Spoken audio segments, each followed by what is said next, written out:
भारत का 8वां ज्योतिर्लिंग 12 में से ये स्थित है महाराष्ट्र के नासिक से 30 किलोमीटर दूर त्र्यंबक गांव में।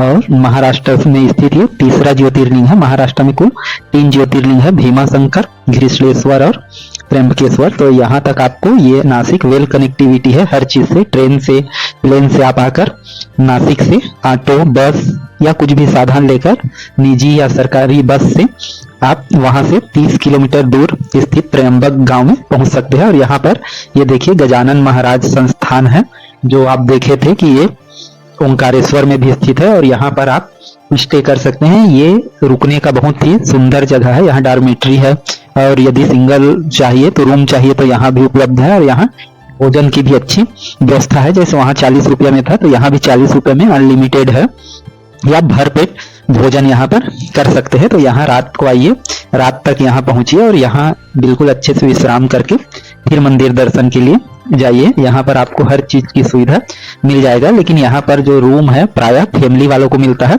या आप ग्रुप में भी है तो यहाँ पर डॉर्मेट्री बिल्कुल 60 रुपए पर पर्सन में मिल जाएगा। हर चीज की सुविधा यहाँ बिल्कुल अच्छा है, बिल्कुल साफ सुथरा मिलेगा। तो यहाँ पर आपका जो रुकने का प्राथमिकता हो, यहाँ से फिर आप मंदिर के लिए प्रस्थान कीजिए जो लगभग 700 से 800 मीटर की दूरी पर है। और यहाँ पर 2 गेट है, एक उत्तर द्वार जो पेड दर्शन के लिए है, 200 रुपए आप पेड करके वहां से जा सकते हैं और बाकी फ्री दर्शन भी आप कर सकते हैं। तो उतना ज्यादा दोनों में से अंतर नहीं होता, जब ज्यादा भीड़ होता है तभी आप कर सकते हैं। ये भगवान यहाँ पर इस रूप में विराजमान है। ये 3 छोटे छोटे से 1-1 इंच के गड्ढे में स्थित है जो ब्रह्मा, विष्णु और महेश के रूप में यहाँ पर स्थित है। और ये केवल सुबह आरती के समय इसको खोला जाता है, बाकी समय ये पंचमुखी से चांदी के आवरण से ये ढका रहता है। ये तीनों जो लिंग है 1-1 इंच के देख सकते हैं गड्ढे में है, ये ब्रह्मा, विष्णु और महेश को समर्पित है। तो ये 12 ज्योतिर्लिंगों में से एकमात्र ऐसा ज्योतिर्लिंग है जो भगवान शिव के अलावा ब्रह्मा जी और भगवान विष्णु को समर्पित है। और ये बहुत ही विशाल और भव्य मंदिर है जो काले पत्थरों से निर्मित है। और इसको तृतीय पेशवा बाजीराव जी ने बनवाया था। काले पत्थरों से ये निर्मित है 1740 से 1760 के बीच में। और इसको औरंगजेब ने क्षतिग्रस्त करने का बहुत प्रयास किया भी था। तो इसका जीर्णोद्धार बाबा पेशवा को जाता है। और यहीं पर है कुशावर्त का कुंड। यहाँ पर कुशावर्त का ये कुंड है जहां से हर सोमवार को बाबा त्र्यंबकेश्वर का डोली जाता है वहां और उसको स्नान करके फिर से वापस लाया जाता है। और ये माना जाता है कि ये माँ गोदावरी का उद्गम स्थल है, कुंड है। यहाँ पर उपका है, मतलब थोड़ी मात्रा में, और ऐसी नासिक में है। तो ये जो त्र्यंबकेश्वर है ये गोदावरी नदी का उद्गम भी है, यहीं पर ब्रह्मगिरी पर्वत के ऊपर माना जाता है। और ये त्र्यंबकेश्वर मंदिर जस्ट ब्रह्मगिरी पर्वत के नीचे स्थित है। और यहाँ पर बहुत सारे मंदिर भी है जहाँ पर आप देख सकते हैं कि भगवान विष्णु अपने सैया पर लेटे हुए हैं और यहाँ पर कई सारे देवी देवता हैं। यहाँ पर माँ गोदावरी का भी आप देख सकते हैं मूर्ति है, मंदिर है यहाँ पर। और भी हमारे सभी देवी देवताओं का यहाँ पर मंदिर है। कुशावर्त में ये पवित्र स्थल है। जब नासिक में कुंभ का मेला लगता है तो यहाँ पर जो साधु लोग हैं वो स्नान करते हैं और जो वैष्णव धर्म को मानने वाले हैं वो नासिक के कुंड में स्नान करते हैं। तो यहाँ भी स्नान होता है और वहां भी स्नान होता है। तो कुंभ का मेला यहीं पर लगता है और ये बहुत ही प्राचीन स्थल है। और यहाँ पर जो भी निर्माण कार्य है प्रायः सिंधु आर्य शैली में हुआ है और बहुत ही भव्य और सुंदर प्रायः जो भी निर्माण है वो काले पत्थरों से और जो भी देवी देवताओं का है वो यहाँ पर हुआ है। इसमें स्नान करने से माना जाता है कि हमको सारे पाप धुल जाते हैं। और जो भी यहाँ पर मुंडन है और अपने पितरों का श्राद्ध है वो भी करने आते हैं। और मंदिर प्रांगण की दूरी बिल्कुल यहाँ से पास में है, 200 मीटर के आसपास। तो देख सकते हैं कितना भव्य है मंदिर। और मंदिर में हर कलाकृति बहुत ही सुंदर रूप से बना हुआ है। और यहाँ भगवान भोलेनाथ, ब्रह्मा, विष्णु और महेश तीनों रूप में विद्यमान है। तो 12 ज्योतिर्लिंगों में इस ज्योतिर्लिंग का सबसे खास महत्व है। और इसके पीछे की उन्नति यह है कि यहाँ भगवान ऋषि गौतम और उसकी पत्नी का निवास हुआ करता था। और किसी कारणवश धोखे से या छल से समझ जाइए गौतम ऋषि पर गौ हत्या का दोष लगा था, पाप लगा था, तो उससे मुक्ति के लिए यहाँ पर ये दीप स्तंभ है, यहाँ पर दीप जलता है। तो उन्होंने भगवान शिव का तपस्या किया था और जब भगवान शिव प्रकट हुए तो उन्होंने गंगा माँ को यहाँ पर अवतरित करने के लिए बोला, तब माँ गंगा यहाँ पर प्रकट हुई, लेकिन इस शर्त के साथ कि यहाँ पर भगवान शिव भी विद्यमान रहेंगे तभी। तब भगवान शिव यहाँ पर 3 रूपों में ब्रह्मा विष्णु और महेश संयुक्त रूप से यहाँ पर स्थापित हुए, प्रकट हुए, और साथ में माँ गंगा गोदावरी के रूप में यहाँ पर प्रकट हुए। तब से इस स्थल को त्र्यंबकेश्वर ज्योतिर्लिंग के रूप में जाना जाता है। और ऐसा करने से महर्षि गौतम का पाप जो है, वो जो गौ हत्या के पाप से, उसको जो छल से लगा था, उससे मुक्ति मिला था। तो यहाँ पर भगवान भोलेनाथ का केवल एकमात्र ऐसा ज्योतिर्लिंग है जहाँ पर यह ब्रह्मा विष्णु और महेश के रूप में स्थित है।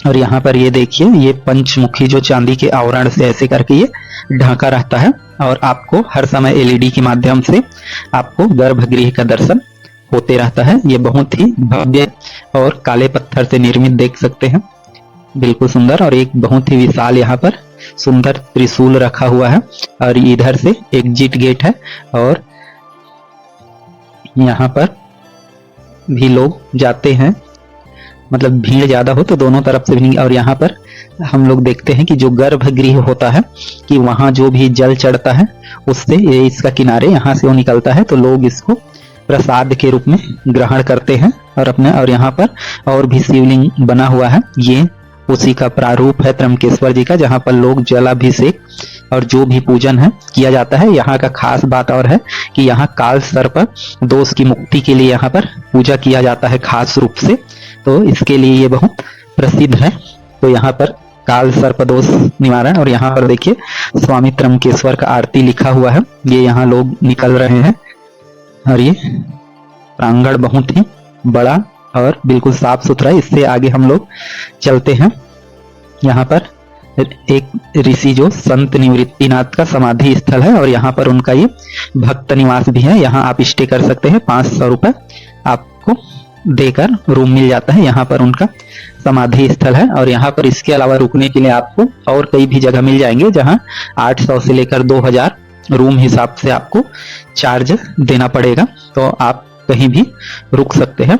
यदि हम बात करें कुल खर्चे का, तो यहाँ पर आप जहाँ से भी नासिक तक का देख लीजिए और वहां से एक पर्सन का लगभग 3000 रुपए, ऐसा आप सोच सकते हैं एक दिन स्टे के साथ, तो ऐसा आप कर सकते हैं। यहाँ से कुछ दूरी में ब्रह्मगिरी पर्वत है, जो भगवान भोलेनाथ का ये ब्रह्मगिरी पर्वत, यहाँ 700 सीढ़ी चढ़ाई करके आपको जाना पड़ेगा। यहाँ से वादियों की खूबसूरती आप इंजॉय कर सकते हैं। और यहाँ पर आपको शिव जटा मंदिर मिलेगा। जब भगवान शिव ने अपना जटा पटका था, माना जाता है कि गंगा माँ को यहाँ पर अवतरित करने के लिए गोदावरी के रूप में, तो शिव जटा, और यहाँ पर उसका निशान भी ऐसा माना जाता है कि ये ऐसे, ये देखिए ये पत्थरों पर वो निशान जैसे जटा पटकने का या बाल पटकने का, तो ये चीज माना जाता है कि इसलिए इस जगह को बोला है शिव जटा। और आगे और हम लोग देखते हैं तो यहाँ पर ये ब्रह्मगिरी मंदिर है और यहीं पर माँ गोदावरी का उद्गम स्थल माना जाता है। और यहीं से बहते हुए माँ गोदावरी आगे दक्षिण की ओर जाती है और गोदावरी को ही दक्षिण का गंगा बोला जाता है। यहाँ पर शिव जी के जितने भी लिंग मिलेंगे आपको भगवान भोलेनाथ, वो सभी 3 रूपों में मिलेंगे। मतलब छोटे से एक गहरे के अंदर 3 ब्रह्मा विष्णु महेश, ये 1-1 इंच के रूप में ये गहरे में होते हैं। तो जो सभी है वो त्र्यंबकेश्वर के रूप में यहाँ पर विराजमान है। और यहीं पर कुंड है जहां से माना जाता है कि माँ जो गोदावरी है, एक गौमुख से माँ गोदावरी का यहाँ पर उद्गम होता है। यह वह कुंड है जिसे गोदावरी का उद्गम स्थल माना जाता है। और यहीं पर माँ गोदावरी का मंदिर भी है, ये गौमुख से ऐसा निकल रहा है, जैसे गंगा का उद्गम भी गौमुख से हुआ है। तो आप त्र्यंबकेश्वर ज्योतिर्लिंग जरूर आइए और यहाँ पर सारे जगह को घूमिए और भगवान भोलेनाथ का आशीर्वाद लीजिए।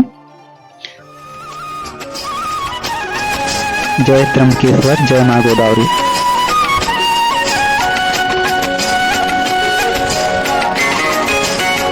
छठवां ज्योतिर्लिंग भीमा शंकर ज्योतिर्लिंग। यहाँ आने के लिए आपको महाराष्ट्र के पुणे तक प्लेन या ट्रेन के द्वारा सबसे पहले यहाँ आपको पहुंचना पड़ेगा।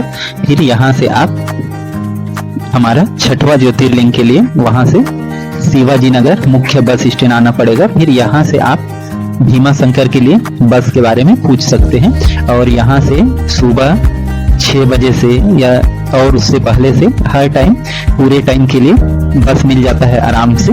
तो आप वहाँ पुणे में रात तक पहुंचिए या जितना भी टाइम स्टे करिए रात तक भी, और वहां से फिर यहाँ आकर भीमा शंकर बस स्टैंड में आ सकते हैं। यहाँ आप रूम ले सकते हैं, यहाँ भी आपको रूम अवेलेबल होगा बस स्टैंड में ही। यहाँ पर रहने के लिए रूम मिल जाता है। यदि आप रूम नहीं लेना चाहते यहीं पर, तो यहाँ पर भी ये दत्ता जो मंदिर है उसके ऊपर में भी आपको रूम ये उपलब्ध होगा कि यहाँ पर थोड़े कम रेट में मिल जाएंगे।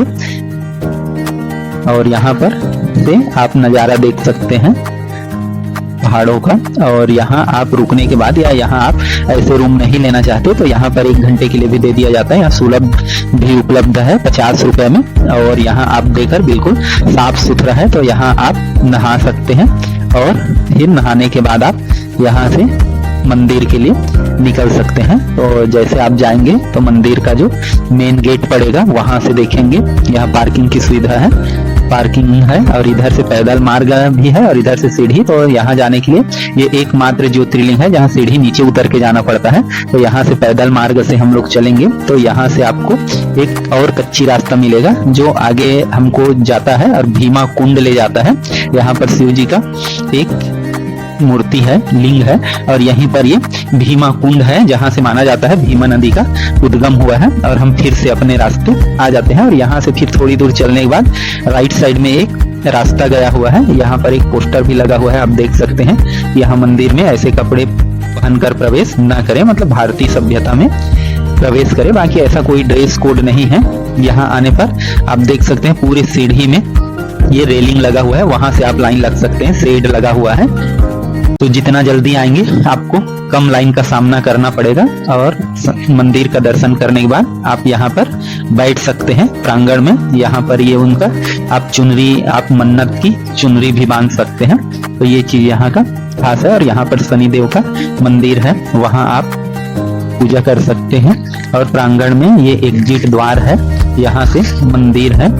और यहाँ से मंदिर का दर्शन करने के बाद यहाँ गोरखनाथ जी का भी आप दर्शन कर सकते हैं। ये चांदी के ये में ढक जाता है। सुबह और 4 बजे आरती के समय इसको खोला जाता है। तो जो सुबह आरती करते हैं वो लोग शिव जी में जल अर्पण कर सकते हैं, टच उसमें अभिषेक कर सकते हैं, लेकिन बाद के समय में उसको चांदी के आवरण से ढका ही रहता है। केवल सुबह 4:30 बजे जो आरती होता है यहाँ उसी में ये खुला रहता है। और ये जो शिवलिंग है भीमा शंकर बोला जाता है, महाराष्ट्र का ये दूसरा शिवलिंग है। और भीमा नाम इसका भीम नामक राक्षस के वध के कारण इसका नाम पड़ा। मान्यता माना जाता है कि कुंभकर्ण का अंत हुआ, उसके बाद उसका पुत्र हुआ जो भीम नाम था जिसका। और भीम जब बड़ा हुआ तो राम के लिए से प्रतिशोध के रूप में देखा, लेकिन भगवान राम चक्रवर्ती राजा थे, उससे संभव नहीं था ऐसा कुछ करना। तो उन्होंने तपस्या किया और तब से फिर ब्रह्मा जी से वरदान लिया और फिर देवताओं को, मनुष्यों को बहुत परेशान किया। और उसी दौरान भीमा द्वारा एक राजा जो शिव के भक्त थे उसको भी परेशान किया गया। जब उन्होंने भगवान शिव का मूर्ति बनाकर या शिवलिंग बनाकर पूजा कर रहे थे तो उस पर तलवार से उस शिवलिंग को काटने का प्रयास किया। और जैसे शिवलिंग को काटने का प्रयास किया तो वहां पर भगवान भोलेनाथ स्वयं प्रकट हुए और उस भीमा नामक राक्षस को का विनाश किया। और तब सभी लोगों ने भगवान शिव को यहाँ पर विराजमान होने के लिए किया, आग्रह किया। तब भगवान शिव यहाँ पर स्थायी रूप से शिवलिंग में प्रकट हुए और इसलिए इस जगह को भीमा शंकर नाम दिया गया, क्योंकि भगवान शिव ने, शंकर ने भीम नामक राक्षस का यहाँ पर वध किया था। और ये हमारे भारत का 6वां ज्योतिर्लिंग है। यहाँ बीच में हवन कुंड है और यहाँ पर बहुत अच्छा त्रिशूल लगा हुआ है, जैसे केदारनाथ में भी आप देखे ही थे। और ये जो लकड़ी के लगे हैं, जब बरसात होता है तो इसमें जो भी है वो कवर किया जाता है ताकि अंदर श्रद्धालुओं को दिक्कत ना हो। और जैसे समय बढ़ते जाता है यहाँ भीड़ आप देख सकते हैं, मतलब लास्ट डे सैटरडे संडे और मंडे को भीड़ ज्यादा रहता है। साथ में जो महाशिवरात्रि के आसपास और सावन माह में यहाँ बहुत ज्यादा भीड़ होता है, तो उस समय यदि आएंगे तो आपको ज्यादा से ज्यादा लाइन लगने की आवश्यकता होगा।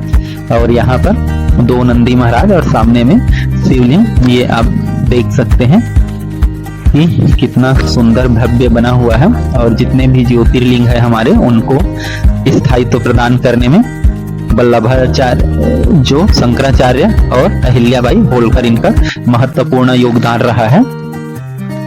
और ये यहाँ पर ये देखिए सब नीचे 250 सीढ़ी उतर कर नीचे आना पड़ता है और ये पहाड़ के ऊपर ही स्थित है। लगभग इसकी ऊंचाई 3250 फीट ऊपर पर स्थित है। और बाहर निकलने के लिए आपको ऐसे सीढ़ी ऊपर चढ़ना पड़ेगा। और प्रांगण में ही बहुत सारे देवी देवताओं का यहाँ पर मूर्ति है या मंदिर है जिनका आप दर्शन कर सकते हैं और मंदिर का भव्यता देख सकते हैं। और जो भी आप यहाँ पर जितने भी बार देखेंगे आपको बिल्कुल शांति महसूस होगा। तो इसका जो रास्ता है बहुत बड़ा है, जैसे खाली में इस टाइप से है और बरसात के समय में कुछ साइड में ऐसे ये भी लगा हुआ है। और यहाँ पर आप हर समय देख सकते हैं कि उसका दर्शन किया जा सकता है। भगवान भोलेनाथ का एलईडी लगा हुआ है। दीवारों की नक्काशी आप देख सकते हैं, सुंदर पत्थरों से ये निर्मित है। और आप हर जगह से सीधे गर्भगृह का दर्शन कर सकते हैं। और यहाँ पर जैसे जो भी प्रमुख त्योहार है उसमें यहाँ पर ये डोला निकलता है, ये रखा हुआ है। तो जो भी प्रमुख त्योहार होता है ये नंदी महाराज, इसके कान में जो मन्नत होता है वो बोला जाता है। तो ये भगवान शिव का डोला है जो प्रमुख त्योहार में। जो यहाँ पर एक और मंदिर है माता पार्वती का, तो वहाँ यहाँ से डोला निकलता है और पार्वती मंदिर तक जाता है जिससे कमलजा मंदिर बोला जाता है। तो यहाँ से जो प्रमुख त्योहारों में है वो जाता है। और यहाँ का जो शिव जी है आप ये खासियत है कि दिन भर चांदी से ढका रहता है। और यहाँ पर प्रसाद का भी वितरण कक्ष है, यहाँ से आप एक निश्चित राशि देकर प्रसाद ले सकते हैं। और ये इसमें दीपक जलाया जाता है। और यहीं पर और मंदिर है राम कृष्ण का। और यहाँ से एक एग्जिट द्वार है जहाँ गुप्त भीमा शंकर जाते हैं इस रास्ते से। ऐसा इसमें ये जंगल के आगे एक भीमा शंकर और है, गुप्त भीमा शंकर, जिसमें झरने के रास्ते से झरने से उस शिव जी पर पानी गिरते रहता है और ज्यादा बरसात होता है तो ये दिखाई नहीं देता। तो यहाँ पर ट्रेकिंग करना पड़ता है थोड़ा आगे जाकर। और यहीं पर एक बॉम्बे पॉइंट है, जब हम गेट से बाहर आते हैं तो यहाँ से आपको रास्ता गया है या ये बॉम्बे पॉइंट कहलाता है, मुंबई पॉइंट। यहाँ से आप बिल्कुल पहाड़ का सुंदर नजारा देख सकते हैं, बहुत ही खूबसूरत। और यहीं पर कुछ दूर में ये है कमलजा माता का मंदिर, मतलब पार्वती माता का मंदिर। यहाँ भी आप दर्शन जरूर करें। और जैसे प्रमुख त्योहार है तो यहाँ पर खाने पीने वगैरह की भी सुविधा अच्छी है, बाजार में आप कुछ भी ले सकते हैं। और यहाँ जैसे सुबह 4:30 बजे 3 बजे और शाम को आरती होता है। तो यहाँ से प्रमुख त्योहारों में भगवान भीमा शंकर जी का डोला निकलता है और वो कमलजा माता मंदिर तक ही जाता है। और वहां से फिर से वापस भीमा शंकर मंदिर तक इसको फिर से लाया जाता है। तो यहाँ आप यदि एक दिन स्टे का प्लान बनाते हैं तो बहुत अच्छा होगा। जय भीमा शंकर, हर हर महादेव।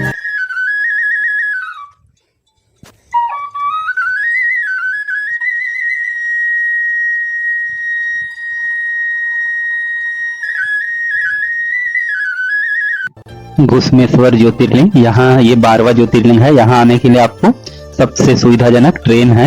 आप ट्रेन से आपको सबसे पहले आना पड़ेगा औरंगाबाद, और संभाजी शहर जो है उसके नाम से ये प्रसिद्ध है। तो यहाँ से आपको फिर 33 किलोमीटर के आसपास पेरुल गांव जाना पड़ेगा। वहां पर जो हमारा 12वां ज्योतिर्लिंग है घृष्णेश्वर वहां पर स्थित है। आप प्लेन से भी आ सकते हैं। तो औरंगाबाद में है हवाई अड्डा, तो वहां से आपको घृष्णेश्वर या घुसमेश्वर ज्योतिर्लिंग आने के लिए यहाँ आना पड़ेगा। और यहाँ आएंगे तो ये एक छोटा सा, ज्यादा बड़ा शहर नहीं है, एक सिंपल सा गांव है। गांव मतलब कस्बा है मान लीजिए। ये देखिए यहाँ से जैसे आप आएंगे तो आपको मंदिर का दर्शन होगा दूर से ही। जो हम उसके गलियारे से गुजरेंगे तभी हमको भगवान महादेव के ज्योतिर्लिंग कलश का दर्शन यहीं से हो जाएगा। ये मार्केट प्लेस है, यहाँ से आप ज्योतिर्लिंग महादेव के लिए आप फूल प्रसाद ले सकते हैं। और यहाँ पर मोबाइल रखने के लिए बाहर में ही होता है, जहाँ पर आप 5 रुपए देकर आप अपना मोबाइल 5 या 10 रुपए देकर आप अपना मोबाइल ले सकते हैं। और यहाँ पर आपको बेलपत्र और जल लाना होगा, यहाँ पर जमा कर सकते हैं मोबाइल। और आप यहाँ पर ज्योतिर्लिंग में आप बेलपत्र और जल चढ़ा सकते हैं।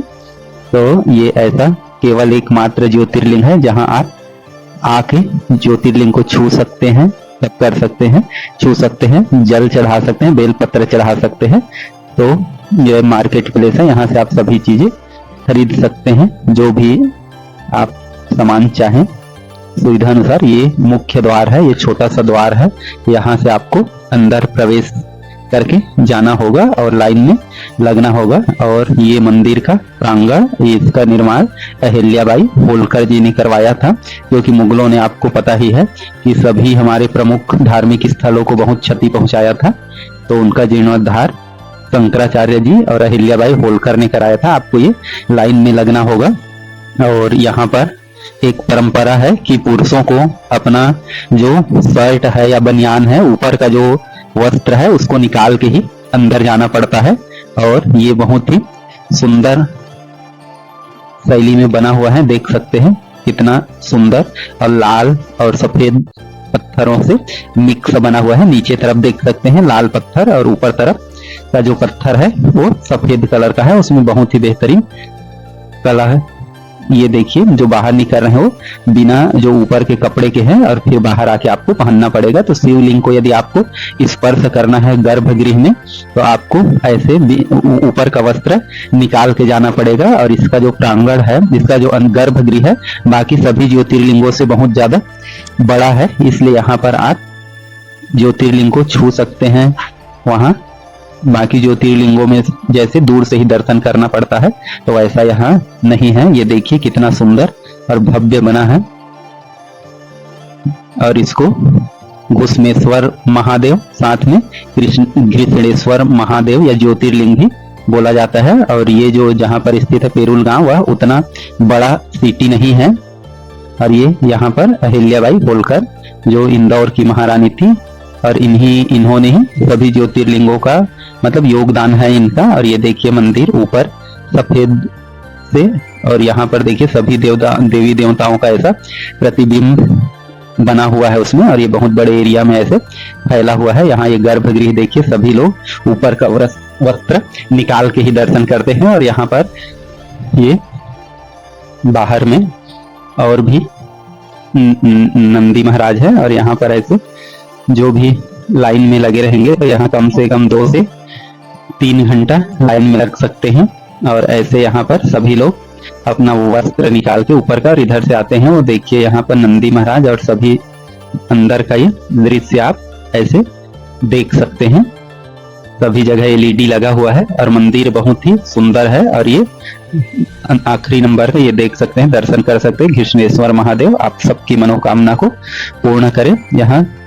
और यहाँ पर ये भव्य त्रिशूल रखा हुआ है, देख सकते हैं बहुत ही सुंदर। और यहाँ से ये मंदिर और त्रिशूल का आप एक साथ दर्शन कर सकते हैं। और ये बहुत ही मतलब 12वें नंबर का ज्योतिर्लिंग है, और महाराष्ट्र के औरंगाबाद जिले में स्थित है, औरंगाबाद में। तो दौलताबाद भी है एक पास में शहर, जहां से इसकी दूरी 11 किलोमीटर है, तो आप वहां से भी आ सकते हैं। और ये मुंबई से 320 किलोमीटर और पुणे से 250 किलोमीटर की दूरी पर है। यहाँ से हम निकलेंगे तो ये देखिए, ये राइट साइड में जाएंगे तो ये शिवालय जिसका अहिल्याबाई होलकर ने निर्माण करवाया था। यहाँ माना जाता है घुसमा देवी नाम की एक स्त्री थी, रानी थी, वह 101 ज्योतिर्लिंग बनाकर रोज पूजा करती थी और इस जल कुंड में उसको विसर्जित करती थी। तो इसकी एक जो और सौतन थी, जो उसकी बड़ी बहन ही थी, उन्होंने इसके पुत्र को मारकर इसी में डाल दिया। लेकिन जैसे फिर वो पूजा करने आई घुसमा, तो उसका पुत्र इसमें से फिर जिंदा वापस आ गया, तो भगवान शिव जी ने उसे वापस किया था, ऐसा माना जाता है। और तभी से भगवान शिव जी प्रकट हुए और घुस्मा ने उससे अनुरोध किया कि आप सदा के लिए यहाँ विराजमान होइए, तब यहाँ पर वो विराजमान हुए थे और उसी के नाम से घुस्मेश्वर नाम पड़ा। और यहाँ पर ठहरने के लिए भक्त निवास है और साथ में कुछ होटल्स वगैरह भी है, तो वहां भी आप स्टे कर सकते हैं। कुछ होटल में यदि आपके पास पैसे अधिक है, पर्याप्त है, तो आप प्राइवेट होटल देख सकते हैं, नहीं तो भक्त निवास में बहुत कम पैसे में आप ठहर सकते हैं। और यहीं पर पास में ये एलोरा की गुफा है जो लगभग 1 किलोमीटर की दूरी पर है, तो यहाँ पर यदि आप आते हैं तो यहाँ भी आप जरूर आइए। इसका मैं एक अलग से वीडियो बनाऊंगा, उसमें मैं आपको इसका पूरा दर्शन कराऊंगा, डिटेल जानकारी दूंगा। तो घृष्णेश्वर महादेव आप सबकी मनोकामना को पूर्ण करें। उज्जैन महाकालेश्वर धाम, और आप देख सकते हैं उज्जैन हम लोग पहुंचने वाले हैं। हमारा ट्रेन है बिलासपुर से इंदौर के लिए 34, तो उज्जैन शहर हम लोगों का आगमन हो रहा है। सुबह लगभग 10 बज से अधिक बज गए हैं और ये उज्जैन शहर है और स्टेशन जस्ट हमारा आने ही वाला है, बिल्कुल नज़दीक है। उज्जैन स्टेशन में उज्जैन जंक्शन है, तो वहां पहुंचने के लिए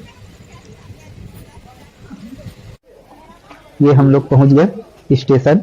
सभी लोग अपना अपना बैग उठाए हुए हम लोग स्टेशन से बाहर के लिए चलते हैं। स्टेशन वैसे साफ सुथरा है। फिर हम लोग सीढ़ी से आगे बढ़ते हैं, एग्जिट लेते हैं स्टेशन से, बाहर जा रहे हैं सभी लोग। देख सकते हैं ये उज्जैन स्टेशन, उज्जैन जंक्शन के बाहर का नज़ारा, जहां से आप ऑटो या जो भी चीज़ हो वहां से पकड़ सकते हैं। और यहाँ से महाकालेश्वर मंदिर ज़्यादा दूर नहीं है, 1 से 1.5 किलोमीटर है, लेकिन उसके पहले हमको रूम देखना है। ये उज्जैन स्टेशन के पास का रास्ता जो सिटी की ओर जाता है, और ये उज्जैन स्टेशन भी सिटी के अंदर में है। और अब हम लोग आ गए हैं अपने रूम में सभी सामान रख के सीधे महाकालेश्वर के धाम में। और ये देख सकते हैं महाकालेश्वर का एंट्रेंस, ये प्रवेश द्वार जिसे नंदी द्वार बोला जाता है, बिल्कुल भव्य बना हुआ है संगमरमर से। और जस्ट इसी से लगा हुआ ये ओवर ब्रिज है जो 4 तरफ खुलता है। ये काव्य, ये देख सकते हैं कितना भव्य द्वार है महाकाल का, महाकाल की नगरी ही देखेंगे यहाँ। आपको देख के नज़ारा बिल्कुल सुकून महसूस होगा। हम लोग आगे चलते हैं, शाम का समय हो रहा है, 4 से ऊपर का टाइम है, बदली है।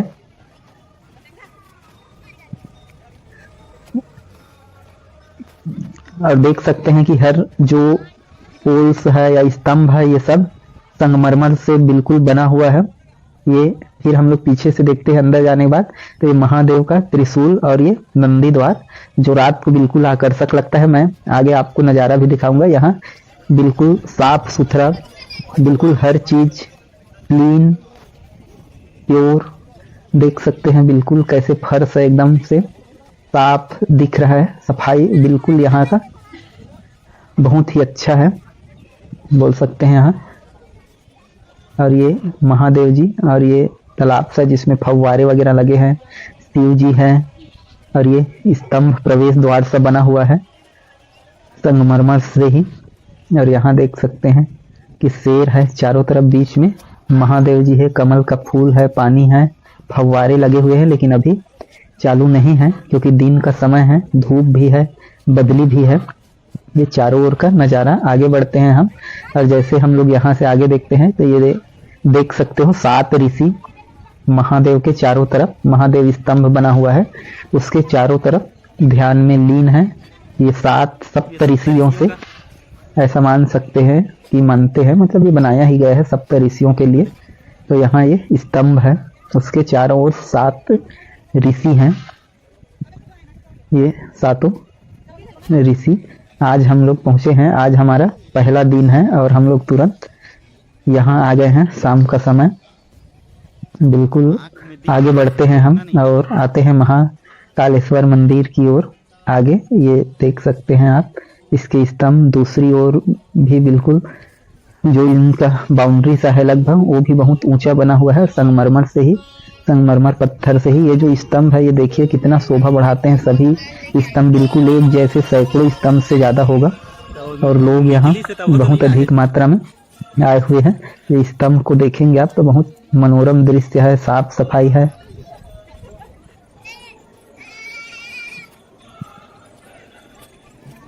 आगे और बढ़ते हैं हम लोग। इसमें देखिए नक्काशी बना हुआ है, आगे ये ऐसे चढ़ के प्लेटफार्म बना हुआ है। आगे हम लोग जाते हैं तो ऐसे बीच बीच में ये प्लेटफार्म बना हुआ है जहां आप खड़े होके और इधर का व्यू देख सकते हैं। जो यहाँ में मानसरोवर तालाब है, बहुत बड़ा है, जो इसमें अभी देख सकते हैं ये पानी नहीं है क्योंकि अभी पानी नहीं गिरा है, तो ये तालाब थोड़ा सूखा सा है लेकिन बहुत बड़ा है। और ये देखेंगे इसके उस छोर में फिर रोड है, ये बहुत बड़ा है, जहां तक मंदिर प्रांगण है वहां तक। और ये फिर से हम नीचे उतरने का, तो बीच बीच में ये प्लेटफार्म बना हुआ है कि आप यहाँ आके व्यू देख सकते हैं। फिर से हम लोग नीचे चलते हैं मेन राहों पर जहाँ से ये सब लोग आगे जाते हैं। और ये सामने साइड का जो दीवार है वो देख रहे हैं आप, और ये स्तंभ देखिए बिल्कुल मनोरम लाइन से कैसे सुंदर लग रहा है।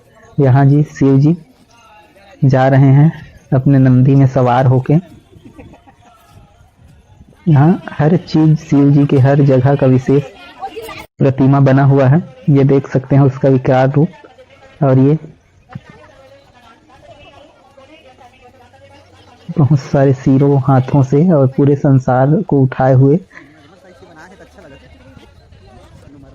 यहाँ पर महादेव जी सागर मंथन में जो विष निकलता है उसका विस्पान करते हुए महादेव।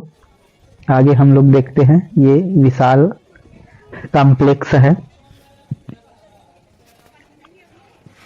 और आगे बढ़ते हैं हम लोग तो यहाँ देखिए पानी पीने के लिए बिल्कुल बेहतरीन सुविधा है। आरओ का पानी है, एक साथ जितने सारे लोग पानी पी सकते हैं, बिल्कुल ठंडा पानी यहाँ।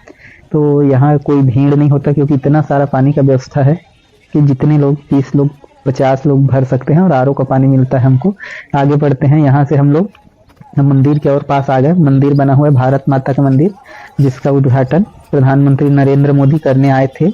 और ये महाकालेश्वर अतिथि निवास है, ये बहुत विशाल बना हुआ है और भारत माता मंदिर के जस्ट बगल में ये स्थित है, देख सकते हैं बिल्कुल बहुत सुंदर साफ स्वच्छ। ये ऐसे ऐसे गाड़ी भी है यहाँ पर।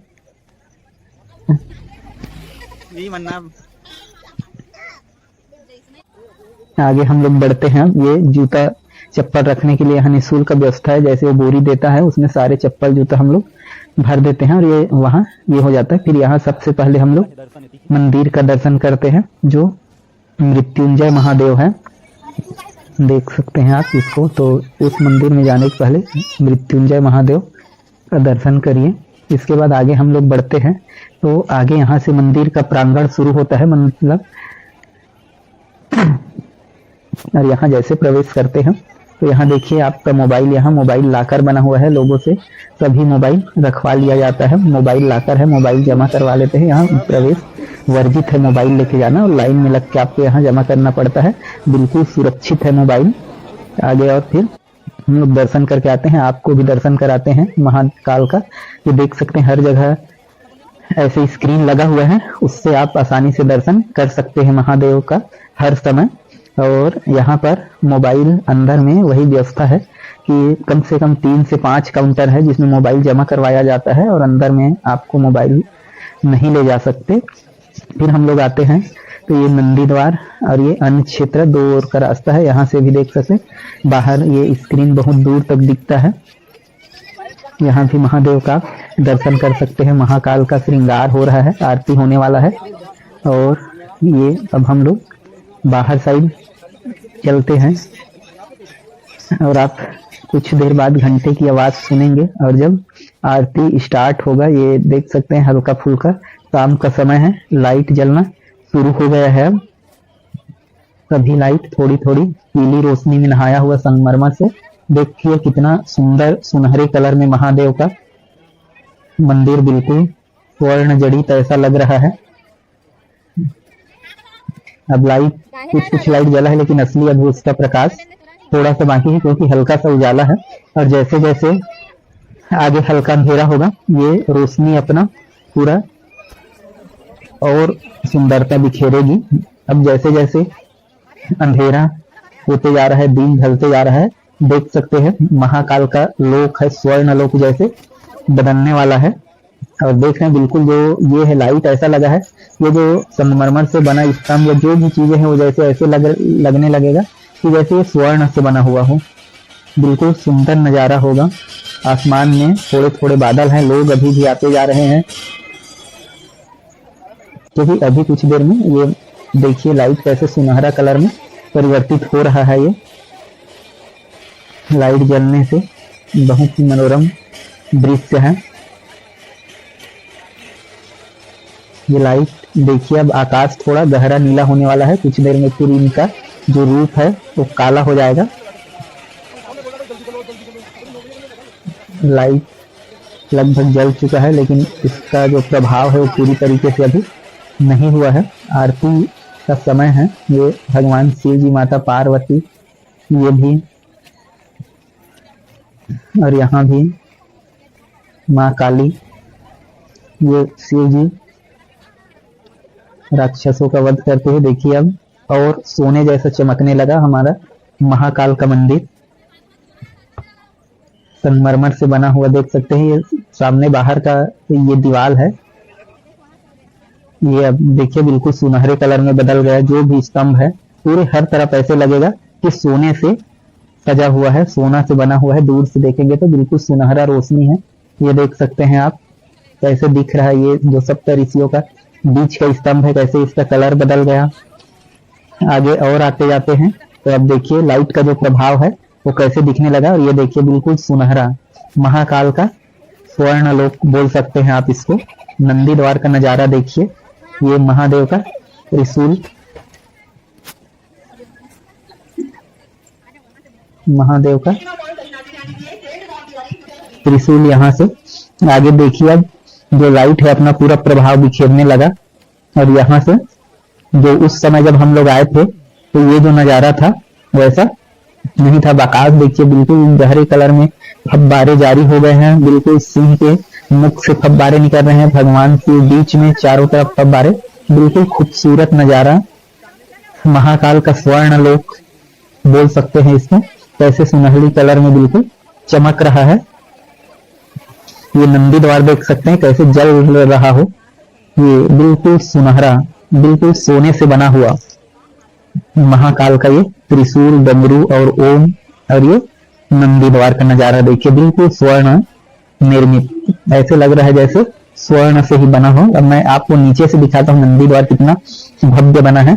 ये हम जस्ट नंदी द्वार के नीचे है, ये देख सकते हैं कितना ऊंचा है और कितना भव्य और बेहतरीन बना हुआ है। ये लाइट लगा है इसमें। और जैसे इसके हम लोग, ये बाहरी प्रांगण है जहाँ गणेश जी विराजमान है। ये उसका बाहरी दीवार है जहाँ पर ये लिखा हुआ है। और ये ओवर ब्रिज है और गणेश जी सबसे शुरू में विराजमान है। तो पहले दिन हमारा महाकाल का दर्शन बहुत अच्छा रहा। यदि आपको महाकाल का दर्शन ये पसंद आया हो तो जरूर इसे वीडियो को लाइक करें, और आगे और भी महाकाल का दर्शन करने के लिए मेरे चैनल को सब्सक्राइब करें। ये नंदी द्वार भव्य प्रवेश द्वार। और इसके बाद फिर मिलेंगे कल के भ्रमण में उज्जैन में ही। तब तक के लिए धन्यवाद। महाकाल आप सबकी मनोकामना ओंकारेश्वर देख सकते हैं। ओंकारेश्वर की नगरी में हम लोगों का आगमन हो ही चुका है, लगभग आ ही चुके हैं हम लोग ओंकारेश्वर ज्योतिर्लिंग का दर्शन करने। महाकालेश्वर का दर्शन करने के बाद ये देख सकते हैं हम लोग ओंकारेश्वर पहुंचने वाले हैं।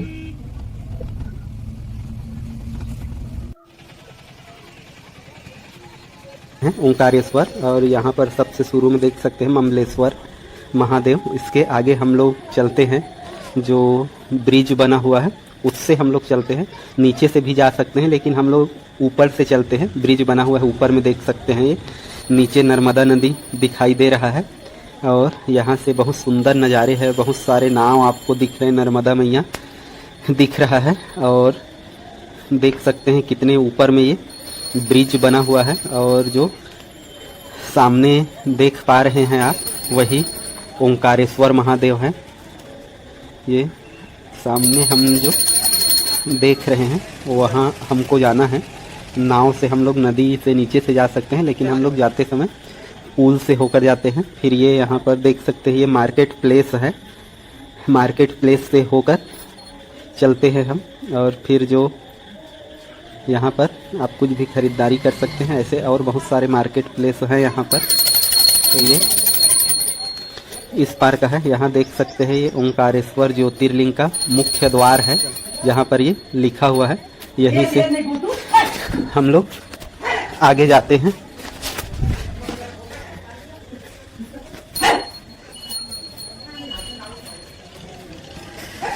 यहाँ पर भी लिखा हुआ है ओंकारेश्वर महादेव का ये पुल है। देख सकते हैं आप यहाँ से नर्मदा नदी का नज़ारा, बिल्कुल बहुत ऊंचाई पर ये बना हुआ है। चारों तरफ जाली लगा हुआ है। आगे में देख सकते हैं, आगे ब्रिज है जहाँ से नर्मदा को बांधा गया है, और नीचे ये डैम है, वहाँ से पानी छोड़ा जाता है, तो इसमें ज़्यादातर पानी आता है। चेक डैम सा समझ जाइए। और यहाँ पर देख सकते हैं दूर बिल्कुल हमारा जैसे ये, अब यहाँ पर हम लोग आने वाले हैं पास में, और ओंकारेश्वर ज्योतिर्लिंग के मुख्य द्वार ये यहाँ से, यहाँ का द्वार शुरू होता है। यहाँ से इधर भी देख सकते हैं, इधर भी जाने का रास्ता है, लेकिन यहाँ कुछ नहीं है आगे। यहाँ से हम लोग ऊपर से और देख सकते हैं नीचे कितना ऊपर में है। ये नर्मदा नदी दिख रहा है, नाव चल रहे हैं। तो यहाँ से हम लोग आगे चलते हैं ओंकारेश्वर ज्योतिर्लिंग की दर्शन करने के लिए। और यहाँ से जाने का रास्ता जो बना हुआ है, उधर से आने का भी यही रास्ता है, और ये जाने का तो बीच से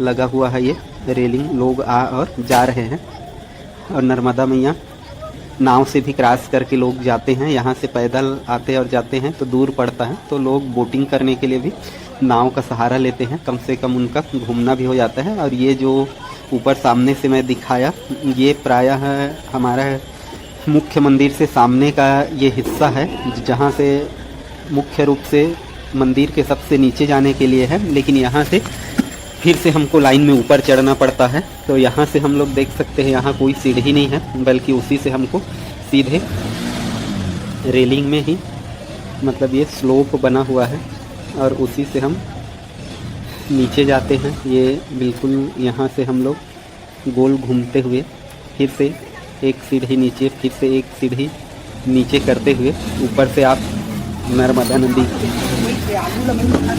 का देख सकते हैं आप। और यहाँ से बिल्कुल साफ सुंदर नज़ारा है, देख सकते हैं। नाव चल रहा है, बहुत सारे नाव हैं यहाँ। लोग यहाँ आस्था की डुबकी भी लगाते हैं। अब हम पूरा नीचे आ गए हैं, और नीचे से अब हम लोग मंदिर में जाने के लिए फिर से ऊपर की ओर जाना पड़ता है। ऊपर से भी प्रवेश द्वार है, लेकिन वहाँ से प्रवेश नहीं दिया जाता, वहाँ से, क्योंकि मुख्य मंदिर है तो भीड़ ज़्यादा हो जाएगा। तो यहाँ देख सकते हैं कैसे कितना ज़्यादा लोगों का भीड़ लगा हुआ है यहाँ पर। यहाँ पर उतना प्रशासनिक व्यवस्था भी नहीं है। हम लोग इसमें देख सकते हैं, स्क्रीन लगा हुआ है, उसमें लोगों का क्रमबद्ध लाइन भी नहीं है, लेकिन रेलिंग यहाँ पर लगा हुआ है। हम लोग अंदर आए हैं, नहीं तो बाहर में तो और ज़्यादा। ये देख सकते हैं कैसे ऊपर चढ़ते जाएंगे, तब हम ओंकारेश्वर महादेव का दर्शन करेंगे। और ये नीचे, और ये स्क्रीन में आप देख सकते हैं, ओंकारेश्वर महादेव का दर्शन आप कर सकते हैं। बिल्कुल ब्लू कलर में ओंकारेश्वर महादेव जी। और देखिए कि लोग कैसे भीड़ में हैं, और हम लोग भी लाइन में हैं, इतने जद्दोजहद में लगे हुए हैं सभी लोग। गर्मी में देख सकते हैं कैसे लोग परेशान भी हैं।